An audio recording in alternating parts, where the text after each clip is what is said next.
Welcome to Generals of World War II, The Art of Command. We are back with a very special guest, my good friend Nick Kramer. Hello, Nick.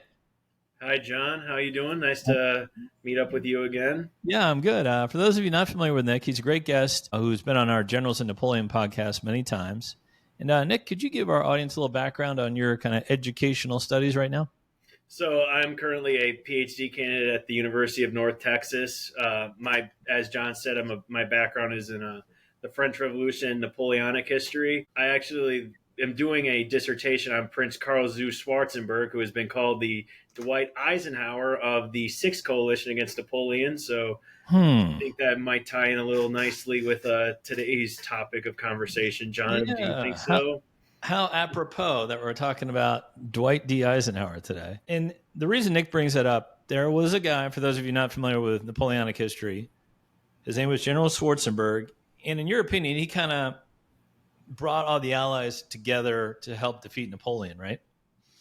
Yes, he did. Except he actually probably had a little bit harder of a job than Ike did because while FDR would be over in Washington D.C., he constantly had the presence of, Tsar Alexander the First, King Frederick William the Third of Prussia, and Kaiser Francis of Austria, always in his headquarters. And he also didn't have the benefit of radio. So there are a lot of similarities, though, dealing with multi-ethnic, language barriers, different styles of command, different arts of war, very different personalities, age gaps, experience levels. So there's a lot of good parallels to draw between the old Austrian and Ike. Yeah. Yeah. Just for my listeners, imagine trying to fight World War II, but in your tent would be Stalin, Churchill, and Roosevelt all giving you advice and tips on how to do it. And then their staffs. Right. And when we get into our discussion of Ike, there's a lot of British chief of staff and a lot of British opinions that come out, and just the ability to deal with that it's quite remarkable. Yeah.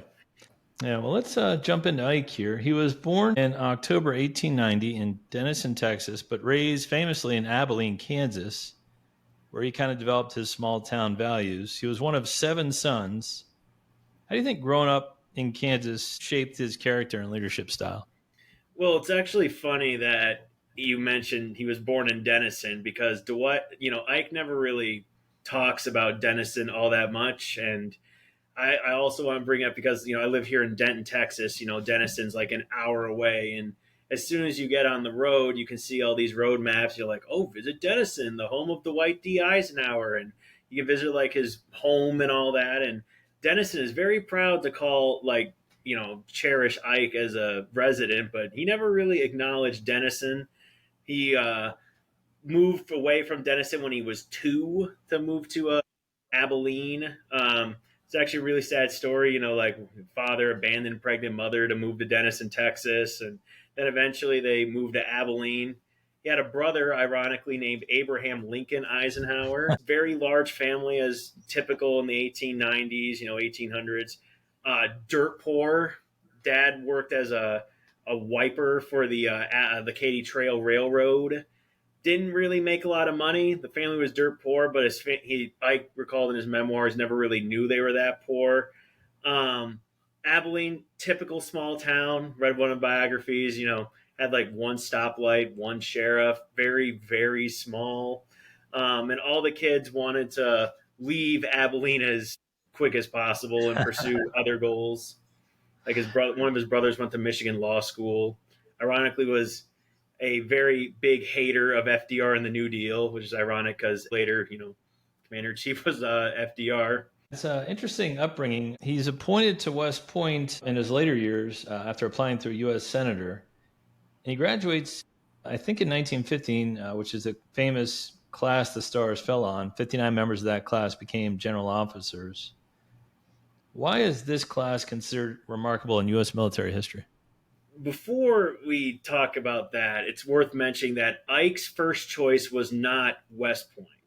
And he does not come from a military background, unlike MacArthur, when we talk about him later on, where his dad served in the Iron Brigade in the Civil War. Ike did not come from that very poor family. But Ike wanted to go into either West Point or Annapolis because one of his friends, went to Annapolis, and that offered him a chance at free schooling. So if he wanted to go to college, he needed to get either a scholarship or an appointment to West Point. But he wanted to go to Annapolis because his friend was in Annapolis, but he was too old.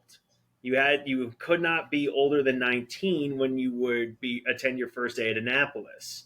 When he was applying, he was 19, and he would have turned 20 by the time he would have been on campus in Annapolis. So he got West Point, joins that famous 1919 or 1915 class, where, as you said, 59 of them become generals. Now, that's obviously the most, but it's also worth noting that a lot of those guys fought either in World War One, World War Two, so there's opportunity for rapid promotion. Some of the names, Omar Bradley, the second most famous one from that class.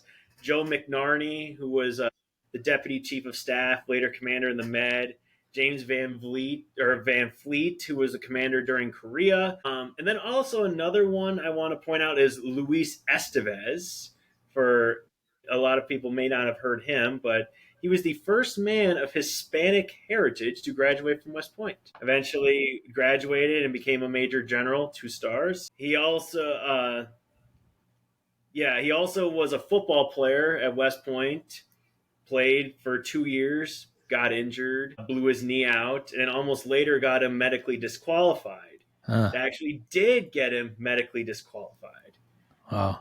Fun story about that. But he had a friend named Colonel Henry Alden Shaw who saw Ike's potential, wrote a letter, went against the medical board, and got Ike appointed. But if Colonel Shaw doesn't vouch for Ike, you do not hear about Eisenhower because he blew his knee out. Right. But that's going to be a common theme with Ike, is people just recognize his potential throughout and are willing to give him a chance. So eventually he's going to graduate with his classmates. Graduated kind of in the middle, wasn't, exceptionally smart. He was always kind of just naturally smart, but he never really applied himself as much. But he was kind of middle of the class, not really remarkable. But because of his knee, he was originally assigned to be coastal artillery, which he said he would have quit if he had to go there. But he does graduate and, earns his commission in the U.S. Army after 1915. Yeah, he's first stationed in Texas on the frontier there. What were his first impressions of Army life? He was fine. He gets lucky in the fact that his first ever commander, was Fred Funston, who, for those of you who don't know, was going to be the commander of the AEF. But Funston had a heart attack and died before he could get tabbed by Woodrow Wilson to go lead the AEF. So then they have to resort to Blackjack, John Pershing. Another thing about Ike, when he was in Texas, he coached the Peacock Military Academy football team. So personally, I think that's where Ike got a lot of his good teamwork skills, because some of your listeners may be former football players like myself or former coaches. It's really hard to be a coach because you got to take, on a college team, hundreds, dozens at the very least, groups of individuals from all different backgrounds, ethnicities, walks of life, financial standing, and you all have to bring them together as a team to fight for a common cause. So I just think it was interesting. I didn't know he played football, and he doesn't strike me as a big man, but I think maybe that's how he became mentally strong, was, the game of football. Yeah, coached various Army teams for 10 years. Yeah. He initially turned it down because he thought he would have no free time on his hand. But what he found out was, when he was stationed in Fort Sam Houston, that he would get up at 6, be done by around noon, and he had a free time. So Funston insisted that he coach the team, so he did. And then there was also the financial benefit of coaching. But yeah, he coached various teams for 10 years. Yeah, and also around this time, he meets his future wife, Mamie. They get married in 1916, which was probably tricky with the uncertainties of Army postings. How did Mamie Eisenhower influence his career? Well, she's the rock of his life. She's very loyal. She followed him almost everywhere except the Philippines. She refused to go to the Philippines, but she's very loyal. Ike's, remembered as very stoic, very laid back, especially during his presidency. He loved playing golf.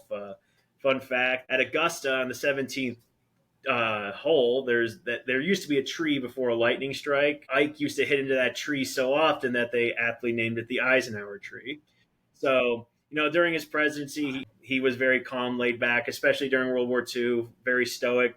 Mamie, on the other hand, was very outgoing, very life of the party, very vibrant, came from a good family, very much kept the morale high amongst the Army wives.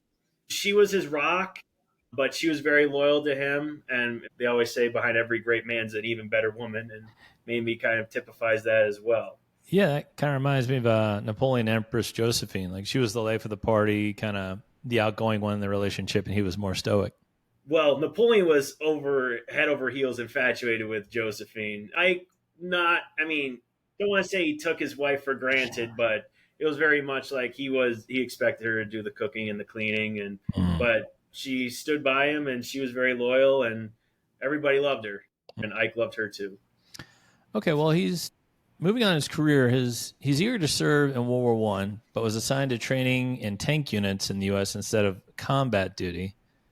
So how did his lack of combat experience in World War One affect his later approach to warfare, if it did at all? Well, it actually benefits him. To be honest, I think it benefits him. History lesson, he's assigned regimental supply officer. That was the same position that U.S. Grant held in the Mexican-American War.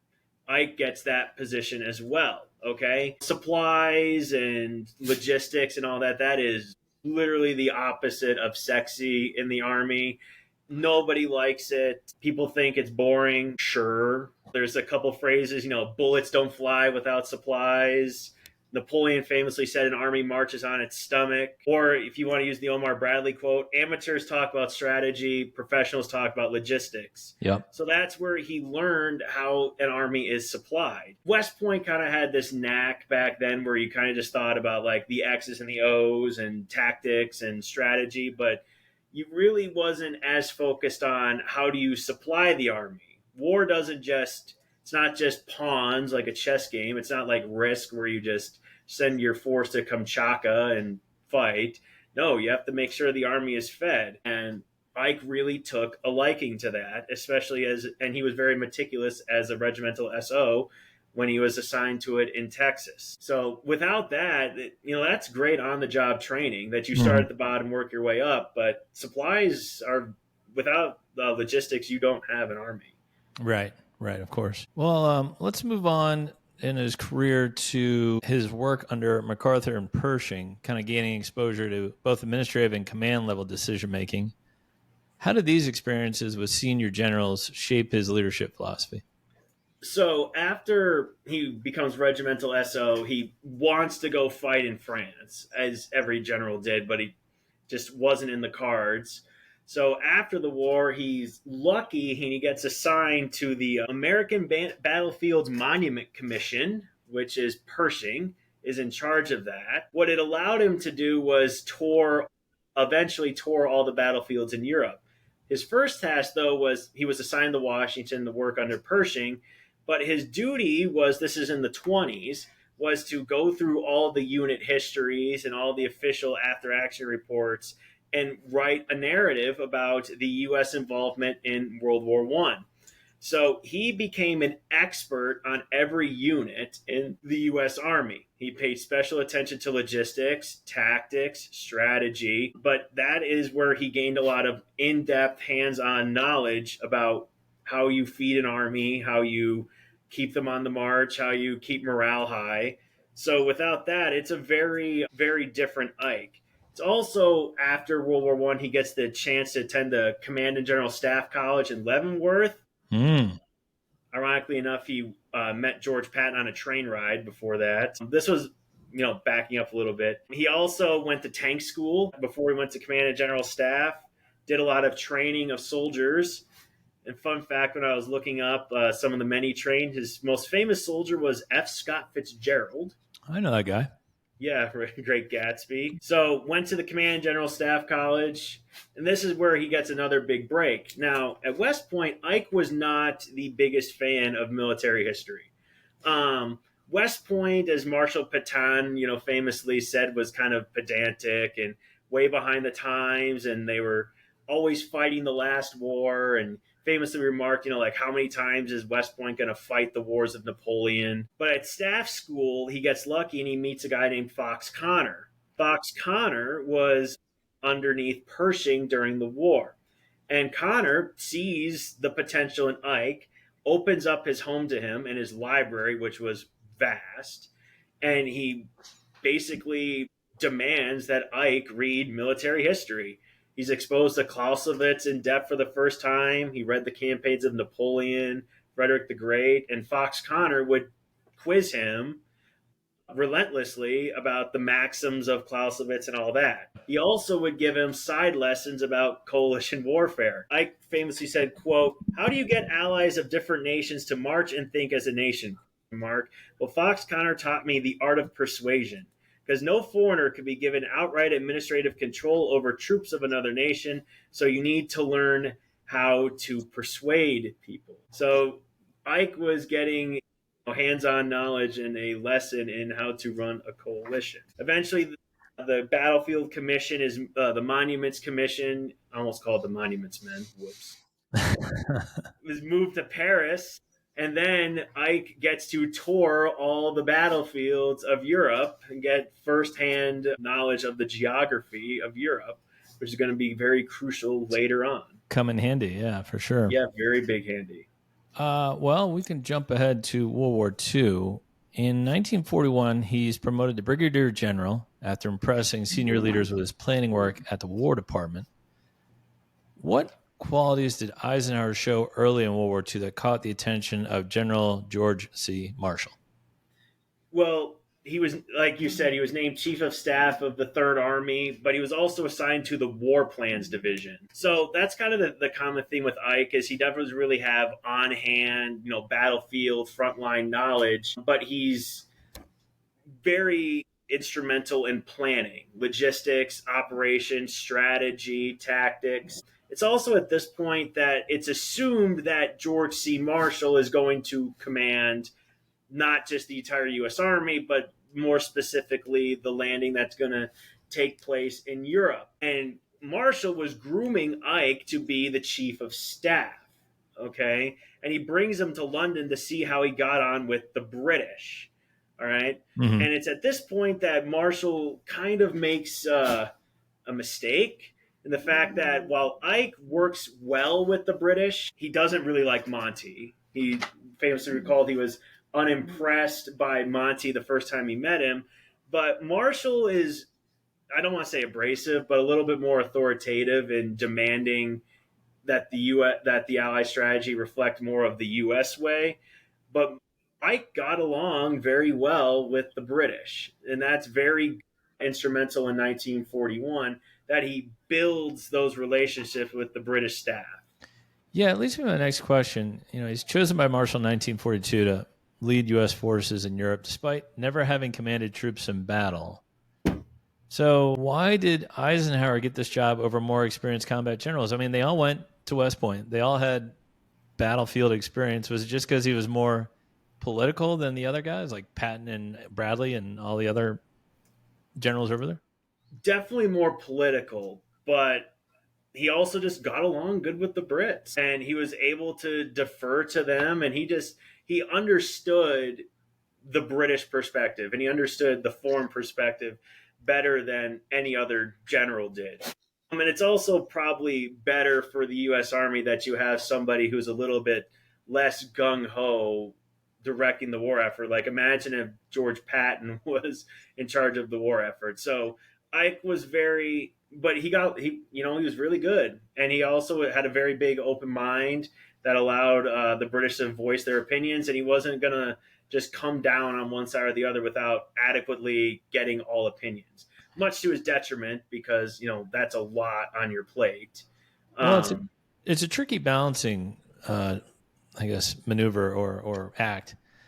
He's appointed commander of Operation Torch in 1942, leading the Allied invasion of North Africa. So it must have been a challenge because up till now, the British have been doing all the fighting, but the Americans have been supplying all the equipment and now a lot of the men. So there's a senior partner, junior partner dynamic, right, between the British and the Americans. They have to Ike has to navigate. Yes, he does. Before this, Marshall wanted. So just like, the American way of war is annihilate. And it's also annihilate the enemy as quickly as possible, erode them, as Russell Wiley would put it. But you don't, like, especially in America, we have a democracy, and democracies don't tolerate 5, 6, 7 year long wars. Well, not a lot of countries do. Like, ask all the countries that folded after World War One. Yeah. But especially in America, we don't tolerate really long extended conflicts. So Marshall wants to go to Europe immediately, and the British push back against this because the Dieppe raid, which goes horribly sideways. Yeah. And they are just really fearful of a cross-channel invasion in 1942. Marshall is, basically comes down and is like, no, I don't want, like, let's do it. But eventually it's the smart move to go to North Africa and do Torch. But there's a lot of problems with Torch because the British have been fighting there. And there's a lot of debate where to land or not. So they eventually go with like 3 separate landing sites. Yeah. But they gave Ike like 5 months to prepare for Torch, right, or even less than that. And it didn't start off well at Kasserine Pass. Oh, horrible! Goes horribly. Kasserine Pass is a straight up disaster. Get away too far out in front of your supplies and your lines of communication, you get and swallowed up by Rommel. Yeah. There's also Ike gets himself in hot water in North Africa. So you guys, our listeners probably know too. The first people shoot at the Americans in the European theater are the French. Yep. In Algiers. Eventually, Ike strikes up a deal with Francois Darlan, who was the commander of the French forces over in North Africa. Just one problem. He's a Vichy sympathizer. Right. And the British don't recognize Vichy France. They recognize de Gaulle and the Free French.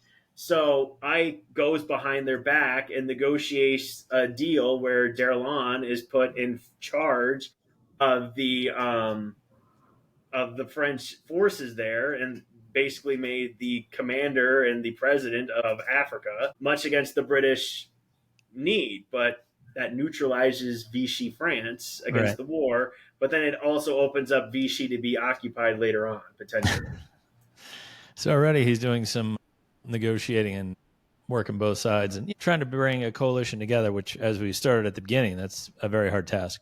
But he also gets lucky. FDR, castigates him in private, but to the British, he backs him. Yeah. Backs him to the British. Well, let's talk about the next, after they succeed in North Africa, Eisenhower directs the invasion of Sicily and Italy and earned his reputation as a coalition commander. What lessons do you think he learned in the Sicily invasion that later shaped the D-Day campaign? Well, Sicily goes splendidly. There's we have the mafia connections that we use. But again, he kind of relents to the British strategy again. Churchill famously wants to strike at, what he called the soft underbelly of the German, Colossus. First, you would go to Sicily and then up the boot to Italy. And here's the thing, Ike had to defer to them, unfortunately. And to be honest, if we tried to invade Europe, like northern France in 1942 or 43, it's going to be a disaster. We need battle experience, but we also, the Germans aren't weak enough yet.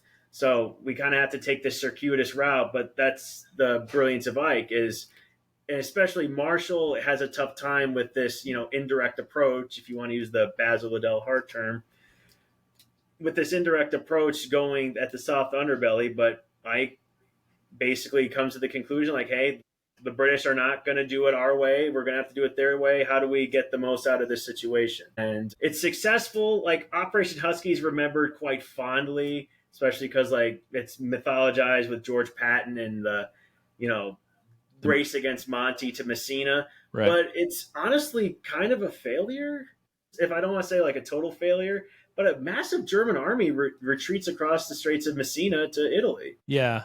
I mean, and we don't close it off. the objective is accomplished. They conquer Sicily, but you're right. Yeah, a large German army gets away. Yeah, still not great cooperation. And, the Monty versus Patton rivalry is, it could have been disastrous, but luckily, like, the Italians are not as good of troops as the Germans. Yeah. Well, let's move on to his role as Supreme Commander and the leader of D-Day. He's named Supreme Commander of the Allied Expeditionary Force in late 1943. He oversees planning of Operation Overlord, the D-Day invasion of Normandy on June 6, 1944. How did Eisenhower balance caution and boldness when deciding to launch D-Day despite bad weather? Because I know they postponed it at least once. Yeah, they did a 24-hour stand down. If they didn't go on June 6th, it's been argued that the weather was going to be so bad they couldn't have gone until June 20th. So Yeah. it was now or never. But Ike does benefit from the fact that when he's named Supreme Commander in December of 1943, the the chiefs of staff had already been working on it for several months, and they do a lot of the planning. But where Ike's brilliant in the lead up to D-Day and the cross channel invasion Operation Overlord is, think of the chiefs and all that as like a big think tank. You get all commanders from Britain and you get them from America in order to get together and pitch the best idea possible for the cross channel invasion. But he also does quickly run into some problems. All right. Now, D-Day is remembered quite fondly because, it's a great, brilliant invasion. But I would be remiss if I didn't talk about Adrian Lewis and his book, D-Day, A Flawed Victory, because I like to give the alternative point of view. He argued, and Lewis was in the U.S. Army for a while, is that D-Day was actually a diabolical disaster. Because Omaha Beach, everybody knows, is a bloody Omaha, but shows really a lot of the problems with coalition warfare that Ike had to deal with. Mm-hmm. The Americans under Ike and the American planners, they want to absolutely bombard the hell out of the coastline. Mm-hmm. And that's what America does best. We bomb you back to the Stone Age. We make you forget that you were even born to that nationality. That's what we wanted to do to Normandy. We wanted to have like a days-long bombardment, shell it to submission, establish a strong beachhead, and then go from there. The British don't really want to do that. They want to focus more on a nighttime raid, where you send a small group of troops, you invade at night, and then you build it up throughout the early morning. Now, the British have to do that because they rely on that because they don't have as many men. Like, that's why they do nighttime bombing and all that, because they have to do things a little bit, they have to get a little bit cuter with invasions. Yeah. And then eventually the compromise is we'll attack at first light, we'll do a minimal bombardment, and then we'll just send the troops up. But thank God that the deception campaign was as good as it was, and that the Germans didn't adequately use their panzers. Yeah. A lot of people probably talked about. Rommel. And they thought we were landing at Pas de Calais somewhere else. Yes. It's actually been researched now that, so like the big debate that people like to have is, should the panzers have been at the beachhead? Like, should Rommel have put the panzers at the beachhead and then like they blame Hitler for not waking up in time? My opinion is that actually leaving the panzers in reserve is a good idea, because then you could hold them in reserve away from the front lines, then you decipher where it's going, and then you could swamp them from there. But the Oberkommando der Wehrmacht, the OKW, which is the German High Command, they still thought that Normandy was a diversion. So that, by the time they realized, like a week or two later, it's over. Well, yeah. It landed. And I think you made a great point that we all look back on it now like, oh, yeah, D-Day, we were going to win no matter what with that armada. But on June 6, 1944, nobody knew. And in fact, Ike wrote a note accepting full blame if D-Day failed, showing his sense of accountability. What does this act reveal about his leadership character? Well, it knows that the buck stops with him. Like, let's say D-Day fails. Hypothetical. D-Day fails. It would have been very easy for him to just point the finger at the British and say, oh, it's their fault, and basically, posture himself as like, oh, I did what was best for America, and the British like stabbed us in the back. But no, ultimately the buck stops with him, and he was, the supreme commander. That he should have been taking full blame for it. He's like remembered fondly for that, but it's kind of like not the best comparison, but like when the Bay of Pigs went awry, and people are like, well, at least Kennedy like took blame for it. It's like, damn right, he should have taken blame for it. He's the president. Like, Yeah. same thing with Ike. Like, if it goes bad, then yeah, sorry. Well, like you said, sometimes you have to accept a compromise plan. Like you said, he just, the American idea was just, let's just shell the heck out of Normandy, and we'll go right in, and then the British were like, well, we'll have this night attack instead. This was kind of like meet in the middle type of thing. Yes, but that's how you get the British to buy in. You can't just put the hammer down and just say, Right. no, we're doing it this way. And like, let's give Churchill some credit. He would have had every right to name like somebody else, like Sir Alan Brooke or Monty, Supreme Commander. He could have chosen anybody else, or John Dill. That would have been well within his right to push for that, but he acknowledged that the Americans had the most men in the theater, that it was only right that an American should be the supreme commander. But Ike, to be honest, did as best he could. It's really hard to incorporate two very different strategies in order to make a plan work. And, circling back to the thing Fox Connor told him, like, you're ordering, as an American, thousands of British people to die. Like, and that's something that should not be taken lightly. That's a And good he point. knew that. Yeah, no, that's a really good point. He also skillfully managed personalities, big egos like Patton, Montgomery, Bradley, de Gaulle, Churchill. How did Eisenhower's ability to manage egos contribute to Allied success? Well, I mean, probably a lot of alcohol and a lot of patience. Um, but he did all. It's a lot of compromise. Like, for example, the big issue was who was going to command the air. You have old Bomber Harris and Tui Spots. They want to command the air, but Lee Mallory is currently in charge. Um, and they refuse to work under him. So there has to be a compromise solution there, where Ike's like, hey, like, nope, they have to like divert command away so that they had their own independent control. And it's hard to just make sure that everybody, has their mouth fed. But that's why whenever he created the combined chiefs, he made sure that every nation, like the British and the Americans, and then de Gaulle's like kind of there. They didn't even tell de Gaulle about it until Yeah. like the last possible second, but just to make sure that everybody had their input and could, like put their thumb on it and not just do it the American way. Well, I think that's, we talked about on the Napoleon podcast, when the Allies were making a decision, there were a lot of chefs in the kitchen. On the French side, there was one chef, Napoleon. It's whatever he wanted to do, that's what they were doing. I think Eisenhower's great skill was that he listened to all these generals and all these statesmen, even as president, took all that information in and then made his decision. Yes. And also, the biggest thorn in his side was Churchill. Churchill, after Italy wanted to invade Rhodes, wanted to invade the island of Rhodes, and then like entice Turkey to their side. And he's in fact like, no, we're not doing this. So like, he eventually waited for the right moment. But he also like took a lot of lessons from Italy. Is that, like, you can't like, Italy was not a disaster. We win, but thousands of men are killed in a very defensive war that's conducive to the Germans. That also shows that the roundabout strategy doesn't work. You have to invade northern France if you want to end the war. Well, he also directs the breakout from Normandy and the liberation of France in 1944. He also makes the controversial decision to halt at the Elbe River, allowing Soviet forces to take Berlin. So, what strategic and political factors influenced Eisenhower's decision here? It's tough. It's a tough decision. Well, it's actually easier if you if you take a deep dive. But Yeah, if you go macro.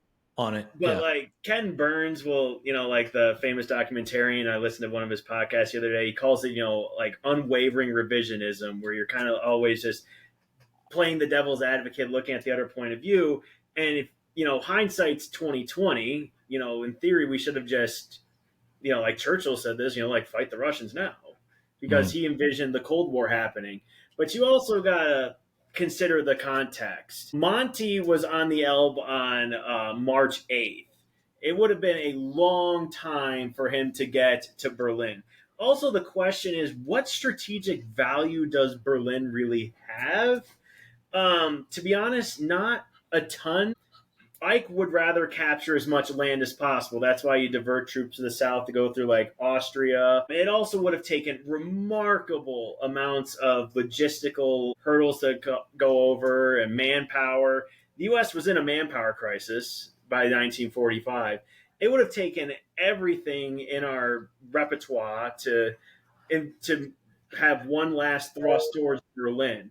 The other problem is this: Berlin is the home of the Third Reich, and Hitler had stated that they were going to fight to the death. He famously said that, if we can't defeat the Judeo Bolsheviks, then like the German race should perish from the face of the earth. Is it worth capturing Berlin if you lose hundreds of thousands of men? The Russians lose over 300,000 men in the assault on Berlin. Yeah. Is it worth it to you? That's the big question. I think, No, Ike, no. He thought he would rather the Ruhr Valley, the yeah, industrial heartland of Germany. I think there's something there though that, yeah, the Americans kind of came in, the British have been fighting the Nazis for a long time, but in terms of like destruction to their people and their homeland, probably the Soviets suffered as much as anyone. So maybe they kind of gave it to them, like, look, they've earned it. They should take Berlin. There's also the question of the Pacific. We are still fighting in the Pacific at Good this point. time. We're still Yep. fighting the Battle of Okinawa, and that is not going easily. Yeah. So we still have a whole other theater of war to worry about. Yeah. So again, the question is it worth, losing potentially hundreds of thousands of men to take Berlin, which at this point is rubble anyways. Right. Okay. And the Soviets were and the Soviets wanted it. Mhm. So, like save some of your men. I don't know. I don't really have as much of a problem with that as others may have a problem with Yeah. it. No, you make But good points. we would have had to, like Monty was like 200 miles away, and he was at the tip of the spear. So it would have taken a lot to get there to beat them, Okay. to beat the Russians to Berlin. Well, the U.S. accepts Germany's unconditional surrender in May 1945. It leaves Europe as a global hero admired for his calm leadership, humility, and ability to forge unity among allies. What do you think his legacy is? Because, I mean, there's guys like Patton and Zukov and Monty who are like, on the front lines. And usually you think of World War II, you think of those guys first. What do you think Eisenhower's legacy is? Well, did Beethoven play in the symphonies? No, he was the conductor. All right, that's what Right. Ike was. Ike was the conductor of the Allied coalition that ultimately toppled the Third Reich. And it's like it's probably the first successful, there were other successful coalitions, but this was like the first, this was a 4-year long coalition. The Allies in World War II, they didn't effectively form a high command until 1918. So this is a 4-year long partnership where you got two different strategies, British and American, and Ike managed all these different personalities, like Patton, who's gung ho, really wants to take the offensive to the enemy. You have Churchill, who's like the eternal pessimist. And like we've been kind of taking a dump on Churchill. But Ike acknowledged that Churchill had a right to feel like that, not only because he's the prime minister in charge of his people, but remember, Churchill was in charge of Gallipoli in World War One, and that was a disaster. Yeah. And he lived through World War One, and he didn't want to have a repeat of the First World War. So not only did he know like how the countries fought war, he knew people. And that whenever you're talking about coalitions, it's not countries, it's people. You're dealing with, especially in the United States, draftees who are not really there because they want to be there. You And make you're a dealing. really solid point there, though. And going back to Napoleon, it took 6 coalitions to finally topple him. Their first 5 broke apart due to losses and squabbling with each other. So to have a 4-year-long coalition last to defeat Nazi Germany is pretty impressive. So I think Ike should get some credit there. Oh, he deserves a ton of credit. He Yeah. was the one that brought everybody together. He was always like he's like the fun uncle. He was the vessel that brought everybody to the table to have tough conversations, and that's what won the war. Is there were a lot of tough conversations over strategy, tactics, deployment of troops, foreign policy, direction of the war. There were a lot of competing interests that Ike had to deal with. Yeah. And I think that positive legacy ultimately leads to the White House for him, but that's a podcast for another time. Yes. And Ike he's rightfully in the pantheon of American commanders because, he's not the flashiest one, like as we've talked about, he didn't hold a battlefield commission, but war isn't necessary. War isn't just guns ablazing and on the front lines. It's one with politics. It's one with strategy. And like I made the comment that D-Day was kind of a very tough go of it, but in the end, it worked splendidly. And Yeah. that was a tough nut to crack. Yeah. A cross-channel invasion when the Germans knew the Allies were coming. That was impressive. And then to lead the breakout, wage a 3-year, 4-year long war, it's definitely something that needs to be commended. Yeah, for sure. And I appreciate your overview on all of that. Thank you, Nick. That was really good stuff. If you guys want to follow Nick, we can find you on Twitter, or X Twitter, I believe. Yes, you can. Is it N Kramer or is it Nick Kramer? And Kramer. And then there's like a bunch of numbers at the end there. Yeah. Yeah, my 2 favorite Steelers of all time. Oh yeah. Is it N Kramer? 5812, I think. Is it 5812? Let me. Or is it 58? I don't know. I don't really check Twitter all that much. If you'd like to follow Nick Kramer on X Twitter, you can find him at nkramer5812. I highly recommend you check him out over there. And yeah, we appreciate this. This was great stuff on Eisenhower. Yeah, no problem. It was a blast. I always love talking military history. Yeah, for sure. And as always, thanks for listening to our podcast, Generals of World War II, The Art of Command, and we'll see you soon.